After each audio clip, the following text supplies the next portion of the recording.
विवाह नगरी बसेका वा निधन भएको वा श्रीमतीले छाडेका पुरुषलाई पनि भत्ता, मौद्रिक नीति, घर जग्गामा कडाई, शेयर बजार खुकुलो। फेरि बढ्यो बस भाडा, कहाँ जान कति लाग्छ हेर्नुहोस्। संक्रमण बढ्दै गएपछि भिडभाड र सावधानी अपनाउन मन्त्रालयको आग्रह। अब विदेशी दुलहीलाई तत्काल नागरिकता, मूल्य वृद्धि 7% राख्ने लक्ष्य, के भन्छन् त अर्थविज्ञ। ट्विटरको आरोप, आम्दानी घट्नुको मुख्य कारण मग्स, वर्षाले मेलम्ची र हेलम्बुका विभिन्न स्थानका सडकमा क्षति। किरण चेम्जोङ आबद्ध टिम माझियाले मालदिप्समा जित्यो लगातार तेस्रो पटक उपाधि। कमल थापाले राज भण्डारीलाई उपाध्यक्ष र बस्नेतलाई सहमहामन्त्री बनाए। पहिरोको कारण नारायणघाट मुगलिन सडक खण्ड अवरुद्ध, कतार विश्वकपका लागि नेपाली श्रमिक लैजान अनुमति। र भारतमा मंकीपक्स रोग संक्रमणका केस धमाधम थपिँदै लगायत महत्त्वपूर्ण जानकारीहरू आजको भिडियोमा। दर्शकबिन नमस्कार, इन्फो खबर बुलेटिनमा यहाँलाई स्वागत छ। म गंगा विश्वकर्मा। सदा जस्तै आज पनि देश विदेशका ताजा महत्त्वपूर्ण समाचारको साथमा हामी उपस्थित भइसकेका छौं। यी समाचारलाई अन्तिमसम्म हेरी आफ्ना मनमा लागेका कुराहरू निर्धक्कसँग कमेन्ट बक्समा लेखेर छान्नुहोला। साथसाथै दर्शकबिन तपाईहरू कुन ठाउँबाट, कुन देशबाट हाम्रो यो समाचारलाई हेर्दै हुनुहुन्छ, कृपया त्यो पनि कमेन्ट गर्नुहोला। र हाम्रो च्यानल इन्फो खबरलाई सब्स्क्राइब गर्नुभएको छैन भने सत्य तथ्य पूरा जानकारीका लागि सब्स्क्राइब गरी बेल आइकनलाई पनि क्लिक गरिदिनुहोला। अब लागौं समाचारतर्फ। सुरुवातमा प्रसङ्ग मौद्रिक नीतिको। आर्थिक स्थायित्व प्रवर्धन गर्ने र वित्तीय साधनलाई उत्पादनशील क्षेत्रमा प्रभाव गराई उत्पादकको वृद्धि गर्ने गरी नेपाल राष्ट्र बैंकले कसिलो मौद्रिक नीति सार्वजनिक गरेको छ। आन्तरिक उत्पादकत्व वृद्धि गर्ने, मूल्य नियन्त्रण गर्दै बाह्य क्षेत्र स्थायित्व कायम राख्ने लक्ष्यका साथ शुक्रबार मौद्रिक नीति ल्याइएको हो। नेपाल राष्ट्र बैंकका गभर्नर महाप्रसाद अधिकारीले मौद्रिक नीति सार्वजनिक गर्दै सरकारले लिएको आर्थिक वृद्धिको लक्ष्यलाई सहयोग पुर्याउने गरी मौद्रिक नीति ल्याएको बताएका छन्।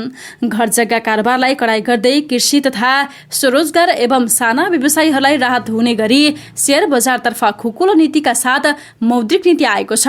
केन्द्रीय बैंकले कर्जा वृद्धि भन्दा पनि कर्जालाई उत्पादनशील क्षेत्रमा प्रभाव गराउनेतर्फ मौद्रिक नीतिको प्राथमिकता तय गरिएको छ। अब यातायात भाडा वृद्धिको प्रसङ्ग। सरकारले छोटो दूरीको सार्वजनिक सवारी साधनको भाडा वृद्धि गरेको छ। बागमती प्रदेश सरकार अन्तर्गत श्रम रोजगार तथा यातायात मन्त्रालयले प्रदेशभित्र चल्ने सवारी साधनको भाडा वृद्धि गरेको हो। नयाँ भाडा दर अनुसार काठमाडौँ उपत्यकामा बस चढ्ने बित्तिकै 20 रुपैयाँ तिर्नुपर्ने यसअघिको प्रावधान यथावत राखिएको छ। उपत्यकामा सुरुको दर अर्थात् 5 किलोमिटरसम्मको गाडी भाडा 20 रुपैयाँ नै कायम राखिएको हो। 10 किलोमिटरसम्मको भाडा भने 25बाट 27 रुपैयाँ पुर्याइएको छ। त्यस्तै 15 किलोमिटरसम्मको भाडा 30बाट बढेर 32 र 20 किलोमिटरसम्मको भाडा 33बाट 35 र 20 किलोमिटर भन्दा माथिको भाडा 38बाट 40 पुगेको छ। उपत्यका बाहिरका क्षेत्रमा भने यसअघिको भाडामा 8.39% वृद्धि गरिएको छ। अब मंकीपक्सको प्रसङ्ग। केरलाको मलमपुर जिल्लामा शुक्रबार मंकीपक्स रोगको तेस्रो केस रिपोर्ट गरिएको छ। केरलाका स्वास्थ्य मन्त्री बिडा जजले देशमा मंकीपक्स रोगको तेस्रो केस पुष्टि भएको बताइन्। युएईबाट मलमपुर फर्किएका 35 वर्षीय पुरुषमा संक्रमण देखिएको छ। उनी जुलाई 6 मा युएईबाट फर्किएका थिए।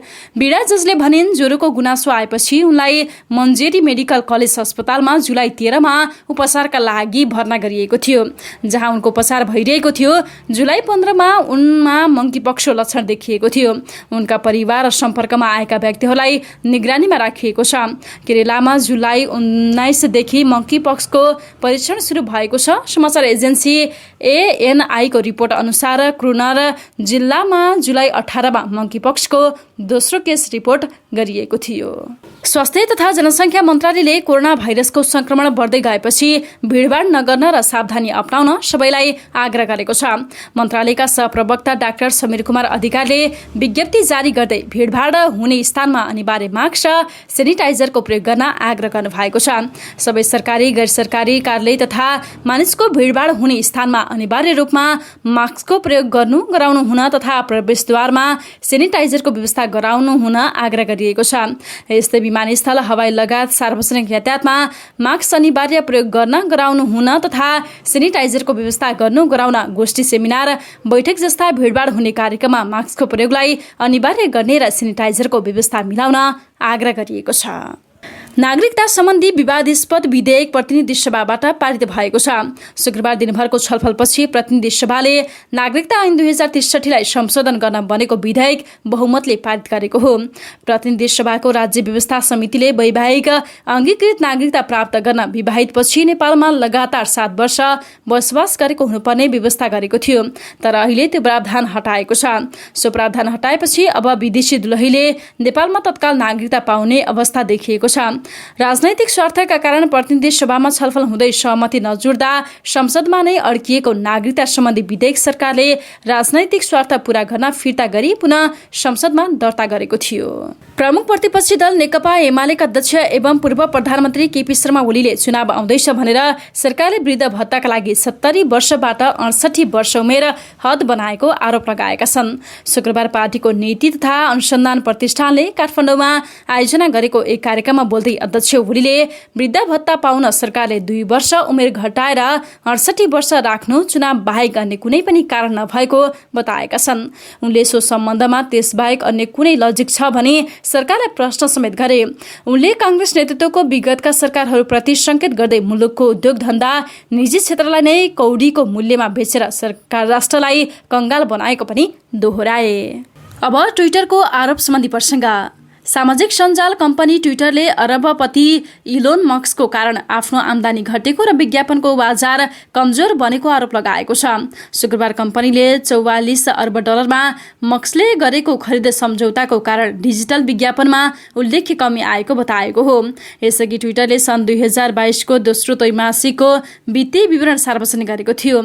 विवरण अनुसार कम्पनीको आम्दानी उक्त अवधिमा 1 अर्ब 18 करोड डलर रहेको थियो। अघिल्लो वर्षको सोही अवधिमा कम्पनीको आम्दानी 1 अर्ब 19 करोड डलर थियो। विशेषज्ञहरूले उक्त अवधिमा ट्विटरको आम्दानी 1 अर्ब 32 करोड डलर रहने अनुमान गरेका थिए। सो अवधिमा विज्ञापनबाट हुने आम्दानी पनि केवल 2% बढेर 1 अर्ब 8 करोड डलरमा पुगेको छ। मौद्रिक नीतिले मूल्य वृद्धिलाई 7% को सीमामै राख्ने लक्ष्य लिएको छ। गभर्नर महाप्रसाद अधिकारीले शुक्रबार जारी गरेको मौद्रिक नीतिले वार्षिक बजेट लक्षित मूल्य वृद्धि मुद्रास्फीति कायम हुने उल्लेख गरेको छ। गभर्नर अधिकारीले 7% को सीमामा मूल्य वृद्धिलाई राख्न सकिने बताएका छन्। ब्याजदर नै बढाएको हुनाले यसले कर्जाको विस्तारमा नियन्त्रण गर्ने र आयातलाई कसिलो बनाउने गरी मौद्रिक नीतिले व्यवस्था गरेको छ। चालु आर्थिक वर्षमा विस्तृत मुद्रा प्रदायको कर्जा विस्तार 12% र निजी क्षेत्रमा हुने कर्जा प्रवाह मूल्य वृद्धि दर 12.6% कायम हुने प्रक्षेपण गरिएको छ। अघिल्लो वर्ष क्रमशः 18% र 19% को अनुमान गरिएको थियो, तर 2079 सालको जेठ मसान्तसम्ममा विस्तृत मुद्रा प्रदायक 9% र कर्जा प्रवाह दर 16% रहेको राष्ट्र बैंकको तथ्याङ्क रहेको छ।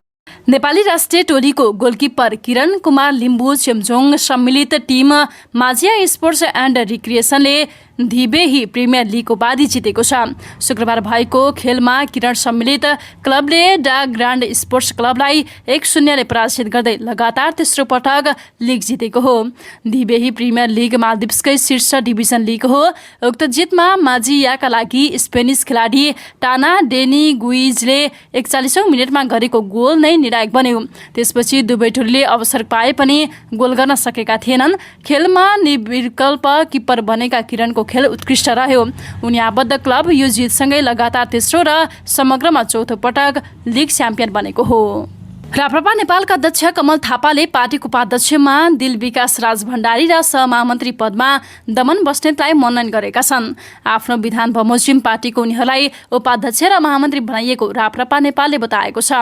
अध्यक्ष थापाले दुवै नेतालाई शनिबार जिम्मेवारी पत्र हस्तान्तरण गर्दै राप्रपा नेपाललाई बलियो शक्ति बनाउने गरी लाग्न आग्रह गरे। राज भण्डारी र बस्नेत केही दिन अघि राप्रपा छाडेर राप्रपा नेपालमा प्रवेश गरेका थिए। श्रम रोजगार तथा सामाजिक सुरक्षा मन्त्रालयले सन् 2022 को नोभेम्बरदेखि कतारमा सुरु हुने विश्वकप फुटबल प्रतियोगिताका लागि नेपाली श्रमिक लैजान अनुमति दिएको छ। प्रतियोगिता अवधिभर कतारका विभिन्न कम्पनीले छोटो अवधिका लागि नेपाली श्रमिक लिन चाहेकाले मन्त्रालयले अनुमति दिएको हो।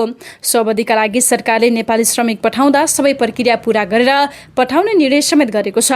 काम नै छोटो अवधिका लागि पठाउने भएकाले उनीहरूको श्रम स्वीकृति प्रदान गरेर नै पठाउने निर्णय गरेको हो। श्रम रोजगार तथा सामाजिक सुरक्षा मन्त्रालयका सहसचिव तथा रोजगार व्यवस्थापन महाशाखाका प्रमुख राजीव पोखरेलले बताउनुभयो।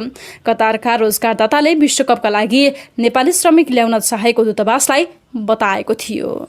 शनिबार बिहान पहिरो खस्दा नारायणघाट बुग्लिन सडक खण्ड अवरुद्ध भएको छ। चितवन जिल्लाको इच्छा मनोकामना गाउँपालिका 5 को खहरे खोला भन्ने स्थान पहिरो झर्दा सडक पूर्ण रूपमा अवरुद्ध बनेको जिल्ला प्रहरी कार्यालयले चितवनले बताएको छ। प्रहरीका अनुसार यति बेला सडकमा खसेको माटो पन्छाउने काम भइरहेको छ। सडक अवरुद्ध भएपछि नारायणघाटतर्फ आउने र काठमाडौँ पोखरातर्फ जाने सवारी साधन पूर्ण रूपमा प्रभावित भएका छन्। लगातारको वर्षाका कारण मेलम्ची र हेलम्बु आसपासका क्षेत्रमा क्षति हुन थालेको छ। गैरातीको बाढीले मेलम्ची हेलम्बु तथा मेलम्ची 5 पोखरी सडक अवरुद्ध भएको छ। गत साल आएको बाढीले उच्च जोखिममा पारेको नदी तटीय क्षेत्रमा यस वर्ष क्षति हुन थालेको छ। मेलम्ची हेलम्बु सडक दिनहुँ अवरुद्ध हुँदै आएको छ भने ग्रामीण भेगका कमजोर भूभागमा पहिरो जाँदा बस्ती जोखिममा परेका छन्। हेलम्बु गाउँपालिकाको सडक दिउँसो खुलाइए पनि रातिको पानीका कारण दिनहुँ जसो बन्द हुँदा समस्या हुन थालेको छ।